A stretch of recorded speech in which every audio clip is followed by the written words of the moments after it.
Supergirl Season 3 premiere, Girl of Steel.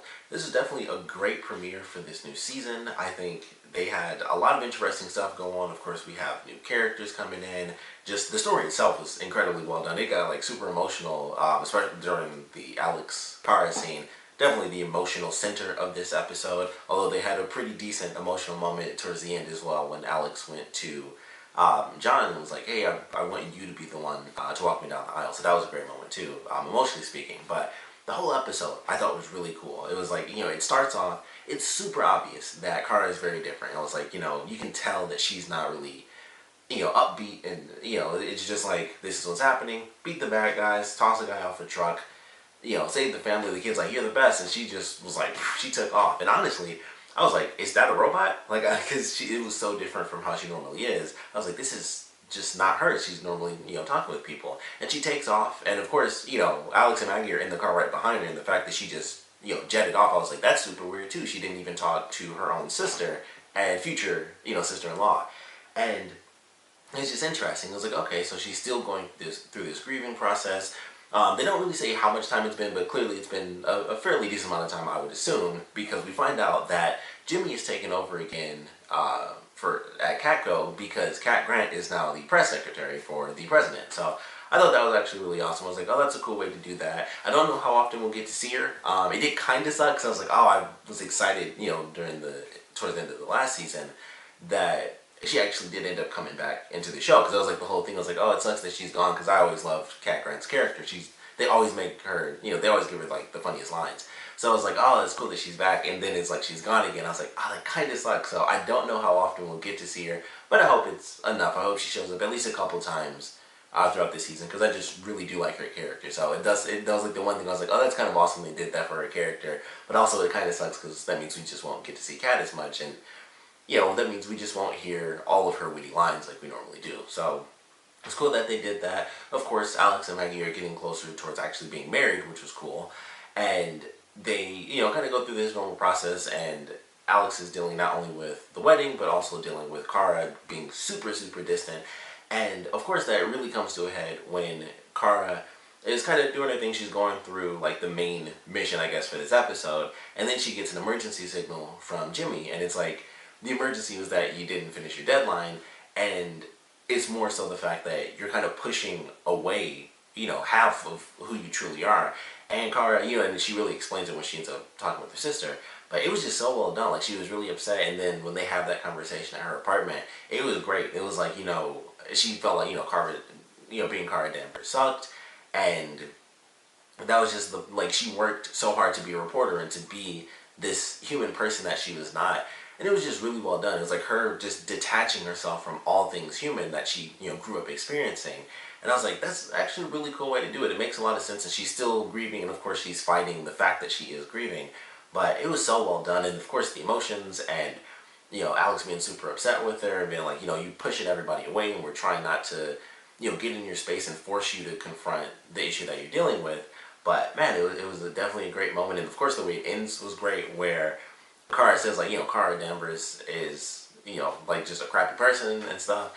And Alex is like, Kara Danvers is the, best person I know, and she saved me more times than Supergirl ever has. And that was just a great way to end that sequence. But all of that, all the emotional stuff, just incredibly well done. That's probably one of the biggest things about this show, is that when it comes down to it, when it's the character stuff, and especially when it's like sad character stuff, it's like perfect every single time.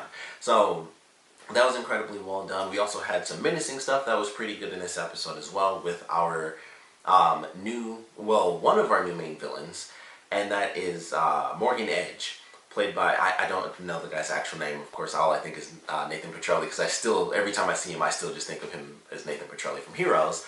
But it was cool to see him in this. It's really funny to see him in this, because it's really funny because he's in Agents of S.H.I.E.L.D. as like a side character. He shows up every once in a while. And he also does the voice acting for Iron Man in like the current Marvel cartoons and stuff. So it's super funny seeing him on here, because I was like, it's so weird when I see characters do like stuff from, both sides of the fence. So it was just really funny, because I'm like, I just heard his voice in like the new Marvel vs. Capcom game. I'm like, I know that's him. And then, here he comes as the villain for Supergirl. So it was awesome to see him. I think he does a great villain, just from what we got from this episode at least. Very menacing. He's the older guy, where it's like, I helped, rebuild the city and stuff like that. Fairly cocky, definitely evil. He was going to blow up all this stuff just for, development, to be like, yep, I'm just going to run these people out, bring these rich people in. And it was like, that's it. So I'm just going to blow this place up. No big deal. And then I'll have a development. Like, that was his evil plan. It was really like some G.I. Joe Cobra type stuff where it was like, I'm going to do this crazy thing for this stupidest reason. But that's what makes, crazy villains. But, of course, nobody can prove what he's doing, and only Kara and, the rest of the team really know that it was him. But they have no proof, and at this point, he's kind of the, he's the business villain. So I'm very excited to see how that plays out. He seems like, with the way they're doing it, he's almost like the Lex Luthor of this. Although we kind of had that before. I don't know what's going to happen with the one dude. I can't think of his name right now. But the other genius character who, like, has up and vanished. He just hasn't been in the show anymore. Maxwell Lord. That was his name. Unless I'm forgetting he died, which I'm pretty sure he didn't. He's just kind of vanished. So he was sort of our Lex Luthor character, and now we have Morgan Edge, and it seems like that's where they're kind of going with his character. And he's, even older, so I kind of like how that dynamic's playing out with him and Lena so far. And she really pissed him off at the end because he was going to buy Catco, and he was going to go like full old school propaganda and try to like defame her and make her seem like her brother and stuff. So she kind of went behind him, bought the stocks up, and I don't know how she pulled that off. I was like, I kind of hope they make a bit of an explanation, because you can't just be like, oh, well, he made this epic offer and she just made another offer. And that's pretty much it, because he was doing all this extra stuff where it's like, he's buying shares and stuff, and then the majority thing was like his little offer. So I guess that could have been it, where she just made like a super huge offer. But I just thought it was interesting. It was like, yeah, I just want buying this back, and they instantly said yes to her for, whatever reason. So I don't know. But yeah, she pissed him off, and he's like, I'm basically, I could bury you, and I'm sure he's going to attempt to, figuratively and literally probably.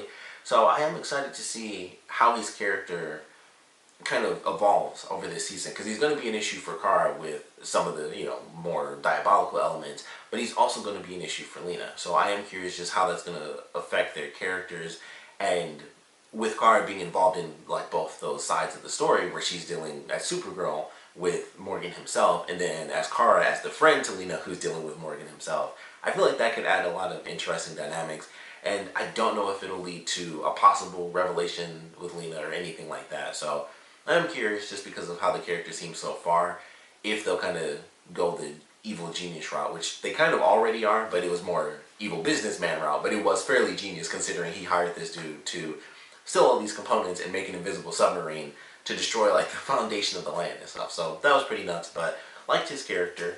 The other villain that gets introduced in this episode is the character Rain, who is the mother that whose daughter like bumped into Alex. So that is going to be our new villain, or like our new, I would assume she's going to be like the #1 villain with the whole super strength deal. And that is who was in the Kryptonian ship at the end of the last season, where they like put the blood on whatever the random creature's mouth and then they shoot the ship off. It was her. That was supposed to be her. So they even say her name. I didn't know the character in any fashion, so I didn't get that reference at the end of the last season, but they say her name during the season finale. So that's who that was. I believe that was her ship that they showed. It was like the glowing ship and everything, and then it cut to her, lifting the thing up from her daughter. But it was very interesting. I was like, okay, so she obviously left around the same time as Kara.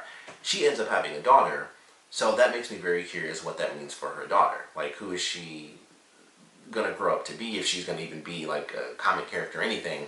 But will we see the development of not only Rain, but also her daughter as a character? Because that would be very interesting to see how in the world that stuff plays out. And of course, she grew up as just a normal person. So, who found her? How did she grow up to be this normal person? She didn't know she had super strength, and they kind of just kicked in like adrenaline mode to protect her daughter. So there's a lot of questions I have there, because in the comics, I literally watched the video right after. I was like, all right. I was curious because there's a random channel, Watch Mojo, I'm subscribed to, and I was like, well, who's this random character? Like, why are they doing supervillain origins on this random person I've never heard of? And then I saw some stuff on Twitter, and it was like, oh, that's why. So I went and watched the video to learn a little bit more about Rain. And it's very different from, the little origin video that I watched from, like what they did in the comic books. So I am very curious how she is going to transfer from this character who seemingly grew up as a normal human being, had a daughter, is protecting her daughter, celebrating Supergirl and all this stuff. How does she go from that character into the main villain for this season? So I'm honestly insanely curious how they're going to do like the mental degradation of this character and just what makes her evil. I thought they were going to kill her daughter, which I was like, man, I thought this episode was dark just because Kara was like ignoring everybody, and then it went to like, holy crap, this, you know, they're killing off a kid in like the first episode of the season. But ultimately she does save her daughter, so I was like, okay, they didn't get that dark with it, but it does make me wonder what they're going to do to make this character a villain as she learns, you know, her superpowers. And it seems like she's going to show up in the next episode as well, with this character coming in who makes people see their worst fears. But the crazy ending that they had as a teaser going into the rest of this new season was that, you know, the beginning of this episode, Kara's having these dreams, and it's like, okay, she sees her mom, played by Erica Durance. Of course, if you watch Smallville, you already know. But for those of you who didn't, she played Lois Lane in Smallville, so that was like a huge deal. And she sees her mother, and she sees Mon-El. And so, you know, she has this sweet dream. They're in the fields. It's, you know, like typical happy dream.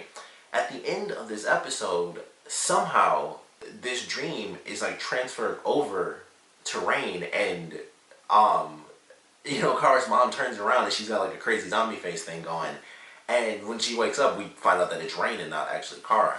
So I don't know what the heck that means, like how she has like this weird psychic connection, and maybe that's a part of it, is that she's gonna get like these crazy dark images from, you know, from Kara's brain, or however that's gonna play out. But I am insanely curious how in the world they're gonna have this mental connection and just how that's gonna build up with her character. But really looking forward to this season. I thought it was definitely a great start.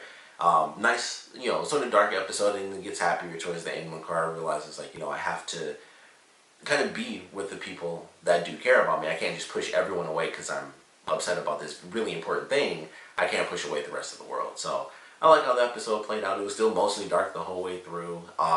Interesting new villain. Excited to see how they end up doing Rain and transitioning her from this random woman who's just, you know, with her daughter to, you know, this super villain. So looking forward to that. But ultimately, I think we're off to a fairly good start for this season. Of course, I would love to know what you guys thought about the premiere, so please comment below. Let me know your favorite parts about it, your least favorite parts about it. And of course, with us going into Season 3, I would love to know what theories you guys have based off of this first episode, what you guys just want to see in general for Season 3, because I think one of the big things is that they always just throw in some character. I mentioned Lobo a million times. I don't know if we'll ever see Lobo, but I think if they got the right actor, Lobo would just be cool to have in the show. I'm just saying that because I always want to see Lobo in the show for some reason. I just like him. He's funny, and he's also super strong, so it's like there's a lot of good that they can do with that. But, you know, I hope that happens. I don't think it'll happen, but it'll be cool. You know, I know they're going to add in some new characters. I would assume at some point we're going to see McGann come back. Of course, I want to know what in the world happened with Mon-El. They don't really tease us anything at all with that. They kind of stuck to what's happening within the city so far. But we're going to get something with him. We have two new villains coming in. And I'm actually excited for the next episode, the villain kind of working on everyone's fears. And I'm sure I know who that character is, I just don't know her by name. I'm sure once they say it in the next episode, I'll be like, most likely, if I've seen the character, it's probably because of the Justice League animated show back in the day, like Justice League and Justice League Unlimited. But there's a lot to look forward to. I think just from what we saw in this one episode, I think there's a lot to look forward to. So like I said, we'll love to know what you guys thought about this episode. And of course, what you guys want to see for this season, and what theories you already have based on this first episode. So please comment below, let me know, and thanks for watching.